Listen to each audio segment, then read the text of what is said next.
dia duduk kayak gini, HP-nya bunyi mulu. Terus aku baca nama cewek itu, tapi aku kayak ya udah balas dulu, aku bilang gitu. Bilang istrinya datang, bilang aja kayak gitu.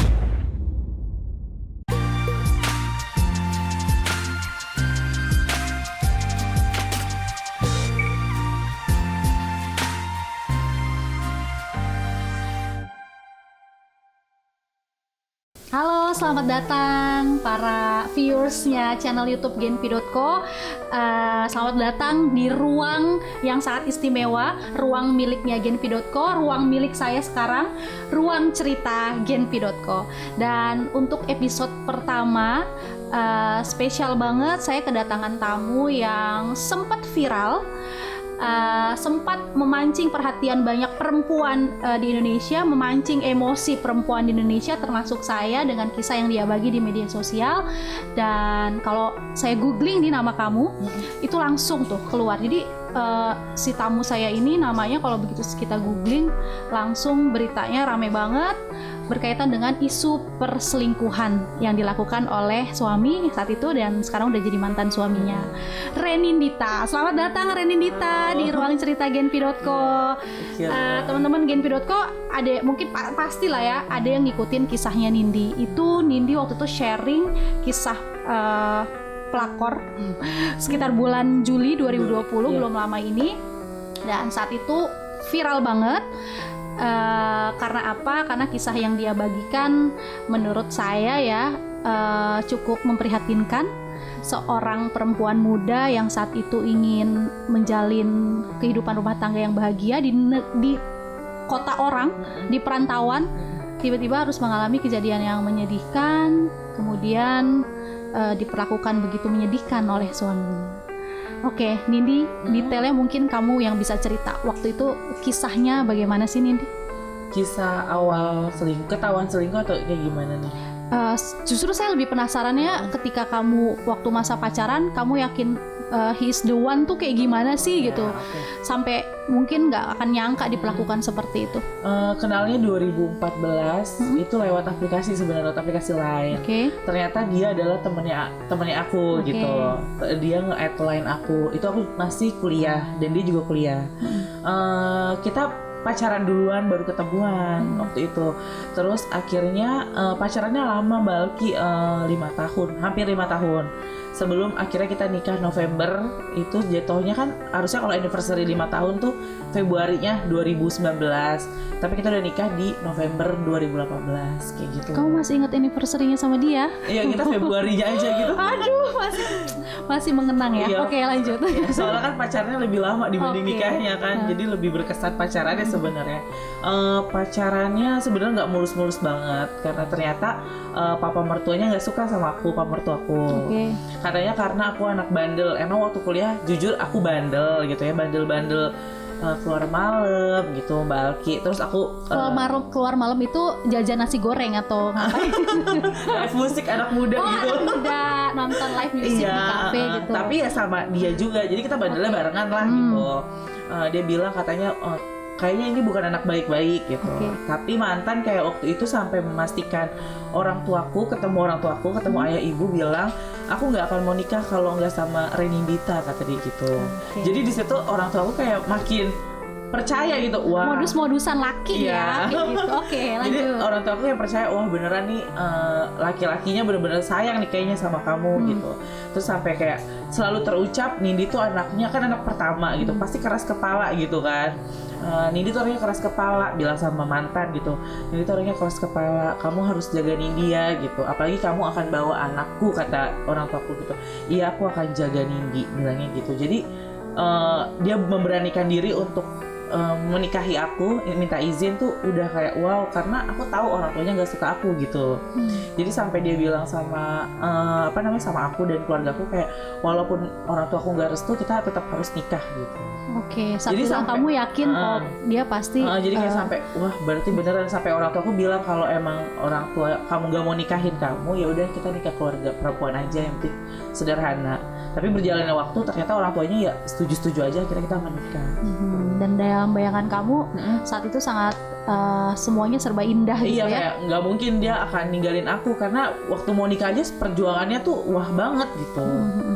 terus abis itu kamu dibawa ke kampung halaman dia. Iya, karena kan dia kerja di sana, jadi aku akhirnya memutuskan untuk resign kerja, terus aku pindah ke Makassar. Waktu itu dia bilang, kamu nggak boleh kerja, kamu jadi ibu rumah tangga. Bagi aku susah, jadi aku stres di sana, nangis karena tadinya aku tuh wanita karir gitu, aku kerja setiap hari, aku bangun pagi pulang sore gitu, aktivitasku. Tiba-tiba aku harus jadi ibu rumah tangga, nggak apa-apa lah, yang penting ikut kata suami, aku nurut gitulah. Aku di sana, aku tinggalin kehidupan aku di Jakarta, aku pindah ke sana Di Makassar ya? di Makassar itu bulan Desember 2018, jadi sebulan setelah menikah aku pindah ke sana gitu. Apa yang terjadi di sana sebegitunya kamu tiba pertama kali? Langsung kira-kira langsung ada tanda-tanda perubahan sikapnya dia atau semuanya masih baik-baik aja? Semuanya masih baik-baik aja karena waktu itu kita sering liburan. Aku sama itu orangnya suka kayak staycation ke hotel, nginep sana sini gitu. Jadi aku nggak ngerasain apa-apa gitu, kayak masih baik-baik aja karena kita tadinya ngekos berdua. Jadi awal nikah kita ngekos berdua. Pindah ke rumah itu, dibeliin rumah ternyata sama papa mertuaku deket sama rumahnya dia gitu. Jadi mungkin karena dia anak satu-satunya, mungkin maunya deket lah gitu orang tuanya. Jadi aku sih seneng gitu kan, karena punya rumah gitu. Aku baru menikah udah dikasih rumah, jadi nggak perlu bekerja keras untuk beli rumah gitu. Aku seneng. Itu bulan Februari 2019 aku pindah ke rumah. Itu nggak ada tanda-tanda. Masih termasuk kayak papa mertuanya yang tadinya terlihat tidak terlalu suka sama kamu, semua nampak biasa aja. Oke. Nah, kemudian teman-teman Genpi.co ini sebenarnya bisa dibilang pertama kalinya Nindi curhat langsung di sebuah media dan di channel yang cukup besar gitu ya. Karena sebelumnya diundang nggak pernah mau ya Nindi.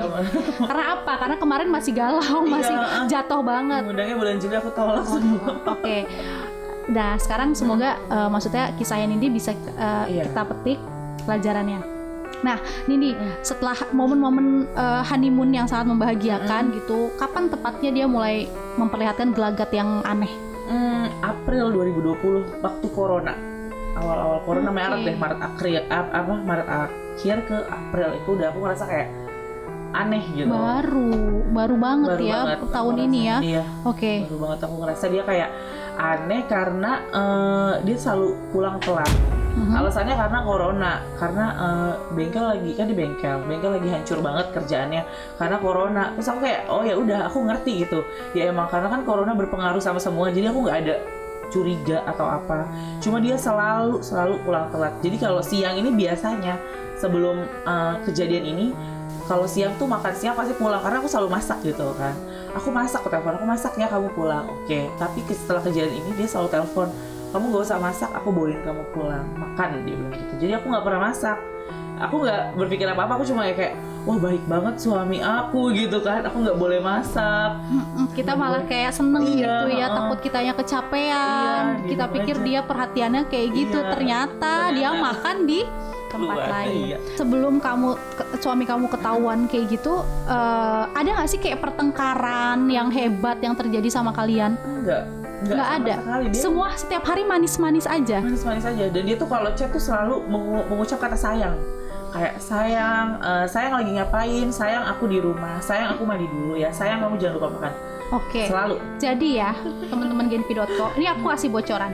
Kalau misalnya di dalam percakapan chat antara sama pasangan gitu ya, pacar atau suami, kalau dia masih manggil sayang, yang say atau beb atau apa, itu tandanya kita lagi baik. Tapi kalau satu kalimat yang nggak ada, ini pasti lagi ada sesuatu. Kalian belum pernah pacaran ya? Oh ya, belum nikah. Oke. Jadi nggak tahu. Jadi kalau yang apa namanya, ciri-ciri kita masih fine aja kalau masih dipanggil sayang gitu, beb atau apa. Kalau udah satu kalimat nggak ada panggilan itu kayak ada sesuatu deh. Kamu kenapa? Kamu lagi marah atau apa? Ini enggak ya Nindi? Masih sayang-sayangan aja. Waktu aku tahu pertama kali chatnya itu siang dia telepon aku, sayang aku baru pulang lunch, kamu udah makan belum? Aku lagi di BCA ngambil uang, ini mau jajan kopi susu. Itu masih kayak gitu. Oke. Dan dia menafkahi kamu dengan baik saat itu? Sampai terakhir bulan Juli awal sebelum ketahuan selingkuh. Masih menafkahi dengan baik ya? Masih nafkah kasih per bulan gitu. Kan aku nggak kerja kan, jadi nggak ada penghasilan apapun aku. Oke. Nah, masuk nih ke momen-momen yang menguras emosi. Ketahuannya prosesnya gimana Nindi? Ketahuannya dia kan kita emang udah mau Idul Adha di Jakarta. Idul Adha kan akhir Juli tuh Idul Adha. Dari bulan Juni dia selalu bilang kamu ke Jakarta duluan. Aku bilang aku maunya bareng kamu aja. Ngapain kamu kok ke Jakarta nyuruh aku sebulan setengah, ini lama banget loh gitu. Terus dia bilang aku harus ngurusin kerjaan aku banyak banget nih gara-gara corona. Dia selalu alasannya gara-gara corona. Terus aku bilang oh ya udah kalau gitu aku ke Jakarta duluan. Dan itu ngurusnya susah loh Mbak, waktu itu harus kayak rapid dulu. Itu kan soalnya baru awal-awal kita boleh terbang. Betul. Itu ngurusnya sumpah ribet banget, sampai pas mau rapid aja dia bangunin aku jam 6 pagi. Padahal tuh kayak rapid tuh masih santai, kita bayar ya kan. Sayang bangun sayang, katanya kamu mau rapid. Ya emang gak bisa siangan dikit apa, ini kamu buru-buru banget gitu kan. Itu 14 Juni. Akhirnya aku ke Jakarta 14 Juni. Di jalan ini nih bateraiku lowbat. Aku baru landing, dia udah telepon berkali-kali. Kamu di mana? Kamu di mana? Udah sampai rumah belum? Aku ngabarin pas aku baru tiduran di rumah, aku selesai mandi segala macam, aku kabarin. Aku tidur dulu ngantuk banget soalnya pesawat pagi. Dia yang nyaranin. Kamu pesawat pagi aja, dia bilang gitu. Dan itu pertama kalinya aku terbang pesawat pagi. Biasanya tuh aku pasti siang atau sore kayak santai gitu loh, Mbak. Dan dia nyaranin untuk pesawat pagi. It's okay. Akhirnya tanggal 14 aku pulang ke Jakarta. Ternyata siangnya itu dia ada tiket hotel. Jadi pagi tanggal 14 Juni aku sampai Jakarta, aku nemu apa namanya di email siangnya tanggal 14 Juni. Di email kamu? Email dia. Ya, yang di handphone kamu. Yang di handphone aku itu masuk tiket voucher hotel. Tapi dia bilangnya kayak, sayang jangan ganggu dulu, aku lagi pergi sama orang mau meeting. Jadi aku kayak Oke, itulah kenapa kamu dipaksa subuh-subuh harus sudah ke Jakarta, ke iya. Jakarta. Dan sebelumnya nggak ada curiga sama sekali kenapa sih suami gue maksa-maksa gue kayak cuma gini. mikirnya kayak emang corona udah gitu. Oke. Email itu gimana pada saat? Jadi pertama banget sebenarnya aku tahu itu tanggal 6 Juli. Sebulan setelah itu 6 Juli aku habis nganterin salad buah, kan aku jualan salad buah ya Mbak. Aku habis nganterin salad buah ke Bogor. Pulang dari situ aku ke Junction, Cibubur Junction, ngambil uang di BCA, dia telepon. Pulang dari situ aku pulang ke rumah, aku buka HP, Instagramnya dia logout di HP aku. Sedangkan ini Instagram dari aku pacaran 2014 udah ada. Curiga dong, kok Instagramnya hilang? Sedangkan wanita itu udah sering follow belakangan ini, kan masuk kan? Terus aku bilang sama dia, ada cewek follow tuh sales. Aku cuma ngomong gitu, dia marah. Apaan sih? Itu teman. Cuma teman bisnis, teman meeting kata dia. Padahal kamu nggak yang interogasi dia gitu. Nggak curiga sama sekali. Tapi dia langsung kepancing. Iya. Oke, satu ciri tuh. Iya. Berarti. Jadi pokoknya dia follow. Tiba kita cuma mention namanya dia emosi gitu. Iya. Aku follow sama dia follow, aku hapus, dia follow, aku hapus, sampai akhirnya kok ini cewek follow terus, apa mungkin ada kerjaan sama suamiku gitu kan. Jadi aku ACC waktu itu. Oke. Tapi aku belum tahu dia selingkuh. Pas tahu itu Instagramnya hilang di HP aku buka lah, ngasal-ngasal mbak passwordnya, tadinya nama aku apa ya, kok nggak masuk gitu, tadi di gitu ya mbak. Iya, gampang dibuka juga nggak apa-apa ya. Pokoknya kok nggak masuk sampai akhirnya aku nemu di bio-nya itu nama perusahaannya, aku masukin, masuk mbak. Perempuan nih melebihin agen intelijen bin banget FBI katanya. Kamu Scorpio ya? Oh enggak. Oke, lanjut. Terus masuk, yang aku buka adalah DM pertama kali. Aku buka, dia bilang gini, cewek itu ngechat, sayang gitu dong, cukup aku tahu kamu ada Nindi, kamu jangan macam-macam lagi di belakang aku ya mas. Tuh aku langsung kayak, itu gemetaran mbak. Terus ternyata muncul lagi DM-nya, dia chat lagi, dia ngirim foto berdua sama mantan suamiku. Terus ada gini, sayang ini foto kita tadi abis lunch, besok jangan lupa kita lunch, udah lama kita nggak lunch bareng. Oh ya sayang, kamu janji ya mutusin udahan sama Nindi bulan 9. Itu aku langsung capture doang, nggak tau, lemes banget mbak. Masalahnya 2 jam sebelumnya dia masih telepon aku, sayang kamu jangan lupa makan. Semesra itu padahal sudah dalam masa-masa dia selingkuh. Iya, aku langsung kayak wah lemes banget. Aku cuma capture, nggak tahu mau ngapain, kunci kamar, diem, bingung karena di otakku tuh nggak terbayang kalau suami aku akan selingkuh. Itu nggak sama sekali di pikiran aku, nggak terbayang itu. Wah lemes banget, sampai akhirnya mau gimana lagi? Aku turun ke bawah ketemu ibu, aku cuma bilang Rere selingkuh gitu kan. Nggak mungkin karena ibu itu sebelum kamu nemuin tiket Iya belum, Check-in itu hotel. belum. Oke. Ternyata selingkuh gitu, terus kata ibu. Gak mungkin, orang tua aku tuh juga gak percaya. Ibu tahu dia tuh sayang banget sama kamu nih gitu. Enggak, dia selingkuh. Kamu tuh dari mana gitu? Aku tunjukin, terus aku telepon dia. Ngapain kamu cerita sama ibu, dia bilang gitu. Aku nggak tahu harus kayak gimana. Itu adik aku yang cowok udah emosi banget, dia sampai nendang semua yang di rumah, Mbak. Kayak dia cowok ngerasa kakaknya disakitin gitu kan ya, kayak siapa tuh yang selingkuh gitu, sini ketemu sama gue. Udah marah, sekeluarga udah marah banget. Cuma kayak tenang kayak nggak boleh gegabah. Aku bilang mungkin dia hilaf, aku tuh mau maafin, Mbak. Kayak mungkin kalau dia bilang aku minta maaf, aku hilaf, kita baik-baik lagi, aku mau maafin. Ada kalimat itu atau enggak? Sore itu dia bilang aku butuh waktu sendiri. Akhirnya sore itu dia telepon aku, Assalamualaikum, Renindita Meyanti Hapsari, kamu aku talak 1. Perasaan kamu gimana? Wah, nangis bombay. Wah, nggak tahu harus kayak gimana. Sesedih itu, kayak aku bilang kayak coba pikir-pikir lagi ya. Aku bilang kayak gitu, kayak kita tuh nikah tuh susah, masa kamu cerainya kayak segampang ini gitu. Terus dia bilang kayak putusan aku udah bulat gitu loh. Oke, nangis aja. Dari perasaan sangat dicintai sampai seperti ingin dibuang. Apa pertama kali yang Nindi lakukan waktu itu setelah ditalak? Sholat sih, Mbak. Sholat terus sama aku gak makan 10 hari, sumpah. Cuma namanya ibu kan kasihan gitu ya. Dia bawain buah ke kamar, terus dia yang penting kamu minum gitu. Kalau kamu gak makan, kamu minum gitu dong. Karena aku 10 hari gak keluar kamar, diem aja, bingung kayak. Sudah. Oke. Ya. Setelah itu komunikasi masih atau dia tiba-tiba langsung ngeblok kamu? Aku waktu itu nggak gegabah untuk bilang iya sama cerai.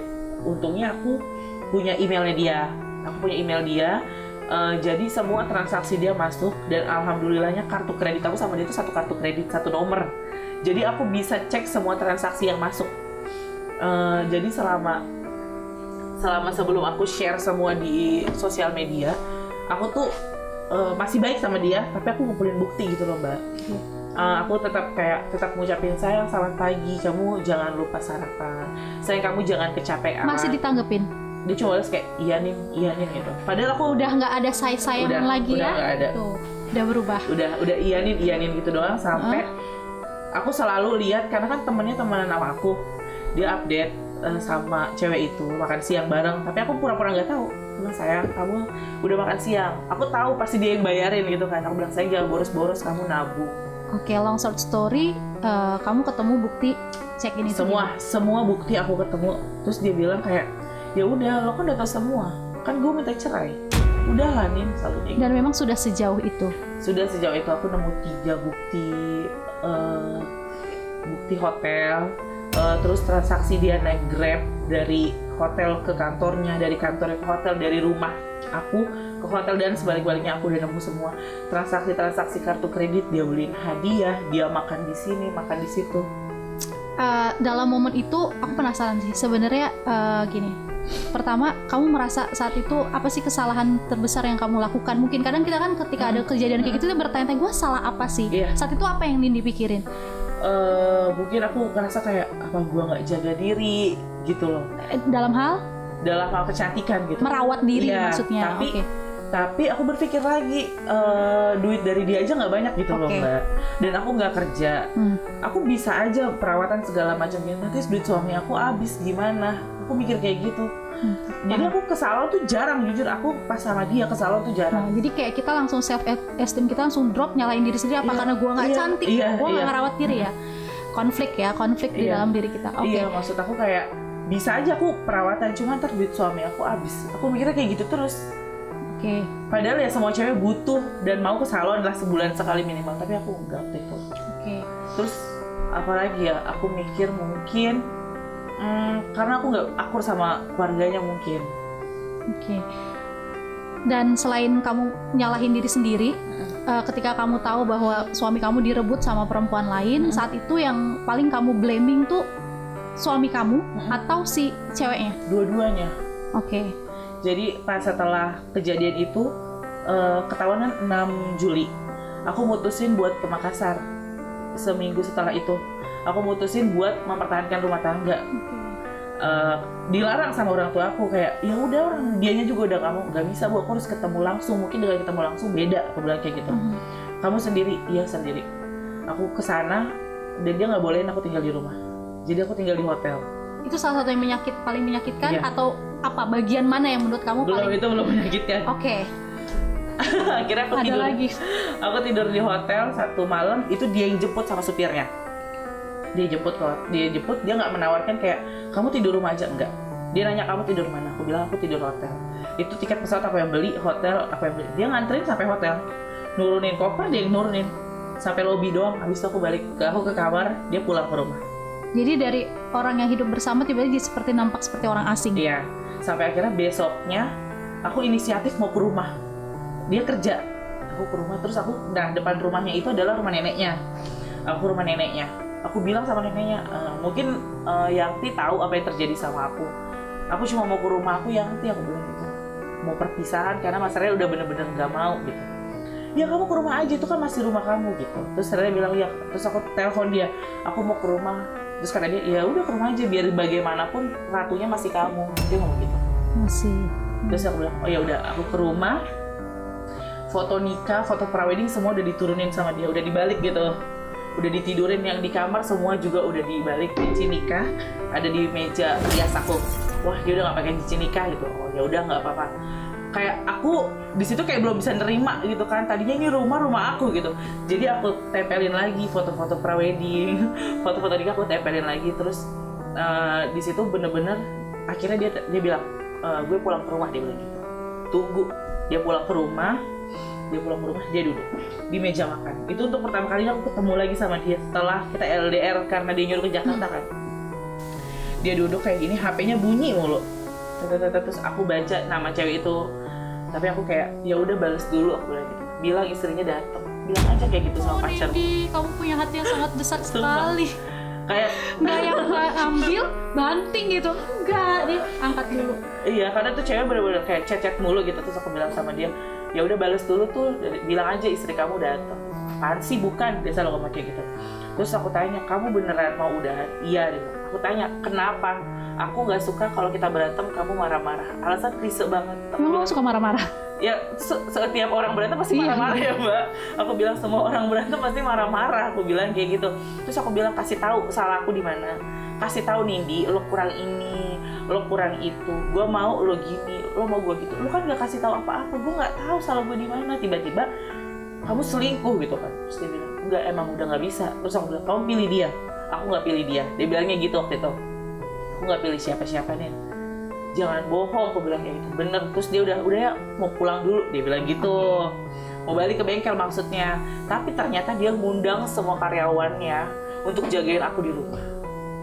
Jadi kita sempat berantem gitu, berantem kayak tarik-tarikan. Sayang jangan kayak gitu, aku apa? Dia tuh duduk di kursi, aku tuh duduk di bawah. Kayak, ya Allah, coba yang lihat ini istri kamu, aku bilang gitu. Coba istighfar, dia istighfar. Ini tuh sesaat aku pengen ngomong kayak gitu. Coba lihat perjuangan kita ya, karena aku kan belum hamil ya Mbak, untungnya aku belum anak tuh. Nah aku tuh hobinya tuh ngoleksi test pack satu garis. Aku sampai bilang, nih coba lihat test pack satu garis nih, coba aku bilang, perjuangan kita masih panjang, coba sadar. Dia kayak diem aja gitu, kayak gak ada kata-kata terucap gitu. Sedikit sampai kayak sedikit menyembah dia supaya mau kembali gitu. Iya, terus aku bilang, aku akan ubah semuanya.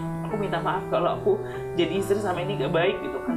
Aku gak akan ngeluh, karena kan aku kadang-kadang ngeluh kayak, aku pengen ke Jakarta, pengen pulang, kamu sama ibu gitu. Dia kayak, kamu pulang dulu ke Jakarta gitu kan. Cuma ya ujung-ujungnya dia kasih gitu kan, ya bisa pulang ke Jakarta. Ntar dia nyusul atau dia, kamu gak boleh lama, seminggu aja, ntar pulang lagi ke sini gitu. Nah, pada momen apa sampai akhirnya kamu terima dia pergi? Pas akhirnya mamanya, aku ketemu mamanya. Aku minta maaf kalau selama ini aku gak bisa jadi mantu yang baik gitu. Terus mamanya tuh sama sekali nggak kaget, nggak kayak, hah serius itu dilakukan sama anakku? Nggak, cuma kayak gitu. Ya udah sabar aja. Kalau gini, berarti jodohnya sampai di sini. Kita tetap jadi keluarga. Cuma ngomong gitu doang. Aku ngerasa kayak mungkin orangnya udah tahu apa yang dilakukan anaknya, karena kan ini anak satu-satunya gitu kan, dan anak laki gitu kan, pasti deket sama mamanya. Kayak, oh mungkin mamanya udah tahu. Terus pas itu aku pulang ke rumah, dia dan mamanya datang bawa kardus. Ini buat kamu packing. Ngasih aku kardus. Alias packing semua barang-barang kamu yang masih tersisa di situ. Akhirnya di situ aku packing, terus aku kayak mantepin diri, terus ketemu sama tantenya juga. Tantenya kayak kaget kan, tantenya sebenarnya nggak tahu, dia bener-bener kayak peluk aku gitu kayak serius, ya ampun Nindi, ya udah kamu sabar, udah kamu harus ikhlas gitu. Terus aku kayak jahat gitu, aku bersumpah, ada suamiku, ada tantenya, ada karyawannya, aku bersumpah kamu gak akan pernah bahagia, kamu nyakitin aku. Kamu ngomong gitu? Iya, kamu gak akan pernah bahagia. Itu terus, momen yang paling menyakitkan bagian mana Nindi? Bagian diusir sebenarnya, diusir kayak harusnya ya aku mau di situ, kalau aku nggak bilang iya mau cerai, aku pasti berhak di situ. Tapi aku kayak ngerasa kayaknya emang gue udah nggak dibutuhin di situ kan.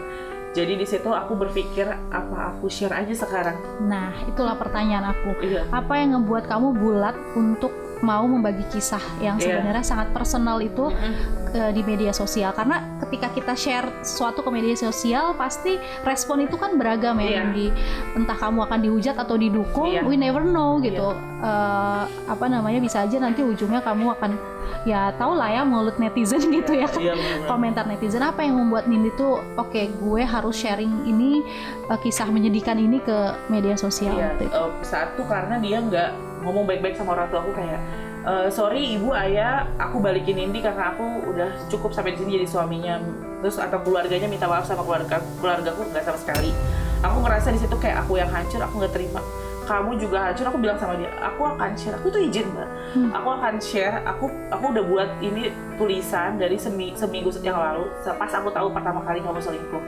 Aku akan share, aku nggak mau cuma aku aja yang hancur. Tenang, bukan kamu aja yang hancur, cewek itu juga hancur. Dan kamu nggak pernah ketemu cewek itu sampai detik ini?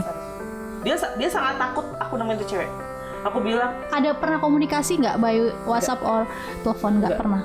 Dia sangat takut. Dia tuh cuma takut aku ke Makassar untuk nemuin cewek itu. Aku bilang tangan aku terlalu bersih untuk menodai untuk ketemu tuh cewek. Pasti nggak mungkin namanya kita ketemu nggak kita pukul, pasti gregetan gitu. Dan pasti suamiku belain dia karena lagi cinta. Jadi menurut aku buang-buang waktu aku temuin tuh cewek. Aku bilang biarin aja sanksi sosial yang bekerja. Dan itu terjadi. Iya. Dan itu terjadi karena langsung ya. Aku share itu. Di share, abis itu akun si perempuan dan bahkan sampai perusahaan tempat dia bekerja itu diserang sama netizen pendukungnya Nindi. Ngeri banget. Itu aduh, bingung juga ya, kadang kita sebagai perempuan berharap maksudnya woman empowering woman gitu ya, tapi ada satu momen ketika satu perempuan yang tidak menghargai ikatan pernikahan hadir gitu tanpa izin. Ya kalau selingkuh ngapain izin gitu, tapi maksudnya nggak menghargai ikatan itu, entah siapa yang menggoda duluan, tapi harusnya kan bisa dicegah gitu ya. Dan menurut Nindi, kalau saat itu Nindi dapat kesempatan ketemu sama si perempuan itu, apa yang akan Nindi lakukan? Kayak sebenarnya sih kayak mau marah sama dia juga nggak mungkin, maksudnya nggak mungkin karena salah dua-duanya kan. Nggak mungkin dia menggoda, suami nggak tergoda kan. Pasti suami juga merespon, atau mungkin sama-sama udah lama, karena aku denger dia udah lama jalaninnya, katanya sih dari Januari atau apa gitu. Jadi kayak kalau aku ketemu dia sih aku mau makasih aja udah nunjukin suami aku ternyata nggak sebaik yang aku pikirin. Dengan dengan kepercayaan diri tinggi gitu, kita ketemu dia terus ungkapin thank you udah nunjukin sosok sebenarnya suami gue. Nah, karena Nindi nggak pernah ketemu sama perempuan itu dulu, sekarang Nindi merasa bahwa itu langkah yang tepat atau enggak, bahwa Nindi tidak pernah bertemu sama dia? Langkah yang tepat. Langkah yang tepat menurut aku. Emang dari dulu nggak ada pikiran untuk mau ketemu sama itu cewek. Enggak. Setelah udah balik lagi ke Jakarta, hari-hari seperti apa yang Nindi jalani setelah viral gitu kan? Itu gimana nih? Pertama banget pas naik itu kaget sih, karena kan tadinya followers aku cuma 870 orang, cuma teman-teman, dan itu aku protek kan. Tapi emang sengaja waktu itu aku protek. Ya paling aku berpikir kayak ya selingkup aku doang gitu kan, lingkup aku, tahu cerita aku. Jadi pas tahu itu aku kaget, tapi aku lebih lega Mbak, lebih lega, kayak ngerasa kayak bukan gue aja yang hancur, kita bertiga hancur gitu. Jadi kayak di rumah lebih bisa menerima kehadiran teman. Tadinya aku nggak mau teman aku datang, aku nggak dikasih tahu sama ibu, Nindinya pengen sendiri dulu gitu. Sampai pas setelah aku pulang ke Jakarta itu teman-teman aku datang setiap hari ngasih bingkisan, ngasih kue, iya ngasih bunga, datang untuk cerita, kita sister online juga semua ya, termasuk semua. aku. Nggak tahu kan kalau aku komen juga semangat ya. Akhirnya kita ketemu sekarang gitu, dan bisa ngelihat Nindi senyum, bisa ngelihat Nindi bangkit gitu. Menurutku it's so inspiring. Dan menurut Nindi, momen apa yang ketika kamu fight back, kamu resilience, kamu lupain semua, kamu maafin kejadian itu semua, momen apa yang membuat Nindi akhirnya bisa kuat dan maksudnya sekarang tersenyum dengan, aku nggak tahu apa Nindi masih menyimpan sakit yang mendalam, kekecewaan yang mendalam, mungkin Nindi bisa ungkapin gitu. Enggak, kalau saat ini aku udah bener-bener nggak ada pikiran tentang dia sedikit pun. Jujur aku juga bingung kenapa aku kayak kok nggak sedih gitu, padahal kan dia udah posting, malah aku seneng gitu kan. Oh ya udah, semoga itu cewek nggak posting pernah. Apa nih dia? Posting berdua cium pipi. Oh udah, karena kemarin habis putusan langsung dia langsung up semua ke sosial medianya bahwa menunjukkan bahwa nih dia ada hubungan. Dan aku nggak usah kamu tahu dia masih posting aku nggak usah capek-capek, mbak, netizen udah kirim sehari tuh aku nerima DM 300 dan kali. itu suasana hati kamu pas lihat udah biasa aja? Udah biasa aja, nggak ada rasa kayak nangis, galau, dengerin lagu sedih, nggak ada, sama sekali nggak ada. Jadi kesimpulannya adalah dia ternyata memilih jalan serius dengan perempuan itu. Jadi aku nggak usah kasih penjelasan ke teman-teman Instagram udah bisa menyimpulkan bener mbak apa yang dikatakan kamu selama ini. Gitu. Oke, dan sempet gak ada perlakuan yang sangat, maksudnya menyakitkan dari pihak si perempuan itu ke kamu gitu, misalnya entah kamu dituduh apa, katanya fitnah atau apa gitu? Katanya dia update foto berdua, dia bilang karena fitnah kita jadi bersama gitu. Jadi kayak udah terserah deh. Oke, dan sampai sekarang Nindi pun masih kayak belum tahu kesalahan terbesar yang Nindi lakukan apa sampai suami meninggalkan gitu ya. Jadi kayak udah terima peristiwanya seperti ini. Terus tadi kayak momen apa yang membuat Nindi bangkit dan udah jalanin hidup, bahkan sekarang lebih sukses dengan bisnisnya Nindi. Itu apa momen yang kayak aku berpikir kayak masa sih sedih terus gitu kan. Aku masih muda, masih 26 tahun, aku bisa cari uang sendiri, aku mandiri, aku kaca nggak jelek-jelek banget kok nih gitu kan. Pasti masih ada yang mau lah. Aku juga masih pengen nikah, masih pengen punya anak nantinya, masih pengen bahagia. Jadi ya udah, itu yang bikin aku bangkit. Sama orang tua juga kayak setiap hari tuh ngecengin gitu kayak mana pacarnya nggak dibawa ke rumah, selalu kayak gitu. Udah ada pacar? Belum. Boleh ya yang tertarik kalau Nindi ini pengusaha udah sukses. Usahanya sekarang apa aja nih? Baju sama makanan. Itulah hikmah dari segala peristiwa yang buruk bener. Tapi kalau Nindi dapat kesempatan untuk nyampein, mengutarakan apa yang Nindi rasain ke mantan suami Nindi saat ini, apa yang ingin Nindi sampein ke dia? Orangnya sebenarnya baik ya. Mungkin nggak tahu ini sesaat atau enggak, tapi makasih banget selama ini kamu udah baik sama aku dan keluarga aku. Maksudnya tanggung jawab pernah mencintai aku banget gitu kan sampai hampir 7 tahun. Tapi it's okay kalau emang kayak gini, berarti emang bukan jodoh gitu kan. Berarti emang sampai kemarin bulan Juli kita gugat cerai gitu kan, sampai di situ jodohnya. Ya semoga ini pilihan terakhir buat kamu. Kan dia selalu ngucapin kayak Nindi, kamu mandiri, kamu cantik, kamu bisa dapat yang lebih dari aku. Dia ngomong gitu terakhir sebelum bener-bener udahan, sebelum terakhir bener-bener aku blok semuanya Instagram dan segala macam. Dia ngomong gitu.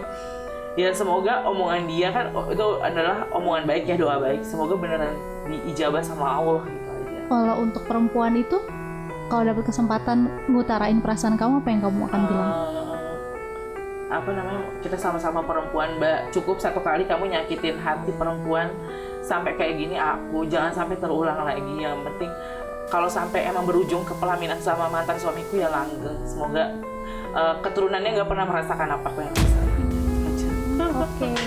Tapi ini gini ya, kisah yang mungkin mirip seperti ini banyak terjadi gitu ya sekarang gitu. Banyak juga yang sharing ke media sosial. Mungkin pesan dari Nindi sendiri buat para perempuan yang fighting di kondisi yang sama gitu, bahwa dia keluarganya hancur karena karena perempuan lain. Apa yang mau Nindi sampaikan? Karena Nindi dalam posisi sudah survive gitu sampai Nindi, karena dia udah berhasil bangkit. Sementara masih banyak nih sekarang perempuan-perempuan lain yang masih bergulat dengan perasaan dikhianati gitu. Apa yang mau Nindi sampaikan? Maksudnya biar bisa samalah kayak Nindi, bisa ngelewatin dengan fine gitu. Iya, kalau aku sih kalau emang masih bisa pertahanin ya Mbak. Maksudnya ini rumah tangga, coba omongin dulu baik-baik sama suaminya gitu. Tapi kan kembali lagi, untungnya aku belum punya baby. Yang bikin orang berat untuk pisah atau cerai, dia pasti mikirin, karena aku udah punya, banyak yang curhat juga di Instagram sama aku udah punya anak Mbak, anakku masih butuh sosok ayah, padahal akunya udah gak cinta, banyak yang kayak gitu. Menurut aku sih, ya buat apa jalanin rumah tangga kalau udah suaminya udah kayak gitu. Menurut aku kalau selingkuh itu udah gak ada obat sih Mbak, aku udah gak mau deh, bener kan. Jadi menurut aku ya udahan aja, menurut aku tuh hubungan udah gak sehat banget. Jadi gini ya Nin, mungkin aku sedikit sharing juga untuk kondisi psikologis yang mungkin dialamin sama seorang seperti Nindi yang dihianati gitu perasaannya. Biasanya ya kalau perempuan, bahkan ini berdasarkan penelitian, perempuan yang sudah pernah disakitin sekali bahkan dengan sangat jatuh seperti itu, dia nggak akan bisa disakitin 2 kali. Jadi maksudnya kamu udah punya antibody, nanti ketika kamu mungkin dapat pasangan lagi, menikah lagi, kamu sudah punya antibody bahwa seburuk-buruknya perlakuan orang lain atau pria lain terhadap kamu sudah bermental lebih kuat, lebih baja. Jadi bahkan dia ada di tangan kamu gitu, bahwa kamu nggak ada kejadian buruk lagi yang bisa menimpa gue karena gue udah secara mental punya antibody untuk ngadepin itu. Jadi anggaplah kejadian itu fase kehidupan yang harus kamu jalanin untuk dapat sesuatu yang lebih indah lagi. Dan saya berharap juga bahwa teman-teman perempuan lain di sana yang masih menghadapi kisah yang mungkin mirip sama Nindi, karena perempuan lain mengganggu rumah tangga, mengganggu kisah percintaan kita, jangan nyerah untuk cari jalan yang terbaik, karena kita bisa petik ya pelajaran dari seorang Nindi bahwa dia menghadapinya tanpa emosi yang meledak-ledak sama sekali. Bener nggak? Jadi dia masih secara santun ngomong sama mantan suaminya, kita harus pertahanin. Kemudian sama keluarganya, Nindi minta maaf mah, tante dan segala macam gitu. Nggak ada tuh yang datang pukul, nggak ada gitu. Dan menurut saya itulah kekuatan yang pada akhirnya Nindi bisa lewatin secara smooth. Kita nggak tahu di kamar Nindi nangis atau apa, tapi dengan jalan yang smooth Nindi lewatin dengan sangat dewasa. Dan itu menurutku nggak bisa juga semua orang bisa lakukan dengan cara kayak begitu gitu. Jadi apa yang Nindi alami, mudah-mudahan teman-teman juga bisa petik ya, bahwa segala sesuatu bisa dihadapin dengan cara rasional. Biasanya akan lebih tidak meninggalkan penyesalan yang mendalam. Kebayang nggak kalau misalnya Nindi yang udah cakar-cakaran gitu, mungkin kayak sekarang malunya aja benar-benar kayak gitu. Jadi mungkin terakhir Nindi, apa yang pengen Nindi sampein ke teman-teman pemirsanya Genpi.co dari kisah Nindi yang pernah Nindi lalui? Apa ya? Pasti yang nonton teman-teman Instagram aku juga ya. Aku mau bilang aku udah nggak mikirin dia sama sekali, karena mereka masih berpikir aku galauin mereka Mbak. Ya, jadi saat ini aku sama sekali nggak ada mikirin dia. Aku udah ikhlas lahir batin. Semoga dia bisa langgeng kalau benar-benar sampai ke pelaminan. Aku di sini cuma sharing sama Mbak siapa? Gue lupa Mbak. Laudia Cynthia. Mirip. Alki. Iya Mbak Alki, aku cuma sharing. Nangis karena kebawa emosional kan. Sebenarnya sama sekali nggak ada. Aku kayak di hati aku masih kayak aku cinta dia. Jadi kalaupun nangis itu cuma ungkapan emosi karena mengingat momen itu aja. Jadi bukan karena dia masih cinta sama kamu ya. Hai, siapa nama kamu? Oke. Pokoknya aku udah nggak ada pikiran lagi tentang dia. Udah hidup aku udah berjalan bahagia. Aku juga udah buka hati buat yang baru. Semoga ya. Iya pokoknya dapet yang terbaik. Sebenarnya kok nggak nyari yang terbaik ya, nyari yang jangan tanggung jawab aja dan setia udah. Takut soalnya kalau nggak ada kata setia. Dulu kan kayak nyarinya udah yang penting tanggung jawab gitu. Kalau sekarang nggak tambahan yang setia. Oh iya. Oke, terima kasih banyak Nindi udah bersedia datang ke sini. Tadi air matanya cukup lumayan menguras air mata saya juga gitu ya. Saya tahan-tahan kan kalau ngedengar kisah kayak begitu. Sedih lah gue. Tapi aku ngucapin selamat sekali sama Nindi karena berhasil ngelewat ini dengan sangat baik. Kamu adalah seorang survivor dan mampu resilient. Resilient itu artinya kemampuan untuk bangkit menghadapi situasi yang sulit.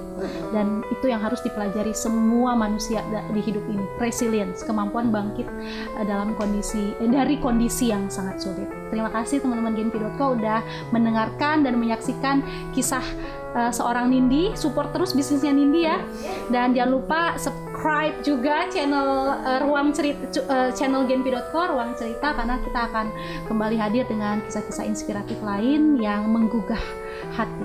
Sampai jumpa, saya Alki. Dah.